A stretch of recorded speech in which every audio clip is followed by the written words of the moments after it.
Legacy Telugu stories, పిల్లల నీతి కథలు, చిత్రకారుడి తెలివి. గోపాలపురంలో శ్రీజయుడు ఉండేవాడు. అతడు జీవం ఉట్టిపడేలా చిత్రాలు గీసేవాడు. ఓ రోజు అతని దగ్గరికి ఓ వజ్రాల వ్యాపారి వచ్చాడు. తన చిత్రాన్ని గీసి ఇవ్వమని కోరాడు. దానికి శ్రీజయుడు ఒప్పుకున్నాడు. ఓ 10 రోజులు కష్టపడి వజ్రాల వ్యాపారి బొమ్మను గీసి ఇచ్చాడు. ఆ వ్యాపారికి కాస్త తలపొగరు. పేదవాడైన శ్రీజయుడిని ఆట పట్టిద్దామనుకున్నాడు. ఇదేంటి, ఎవరిదో చిత్రం గీసి నాదంటావేంటి? నేను నీకు డబ్బులు ఇవ్వను.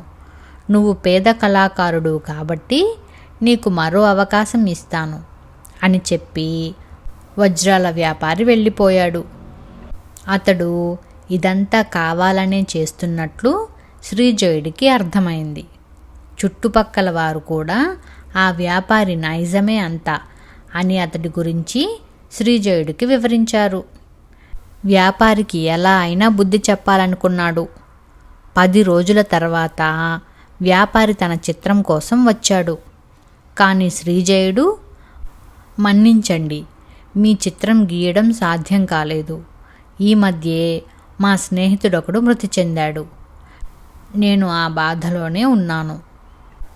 ఇదిగో ఈ చిత్రం ఆయనదే అని ఇంతకు ముందు గీసిన వజ్రాల వ్యాపారి బొమ్మనే అతడికి చూపించాడు. నీకెంత అహంకారం! నేను బ్రతికి ఉండగానే చనిపోయావని చెప్తావా అని వ్యాపారి అగ్గి మీద గుగ్గిలం అయ్యాడు.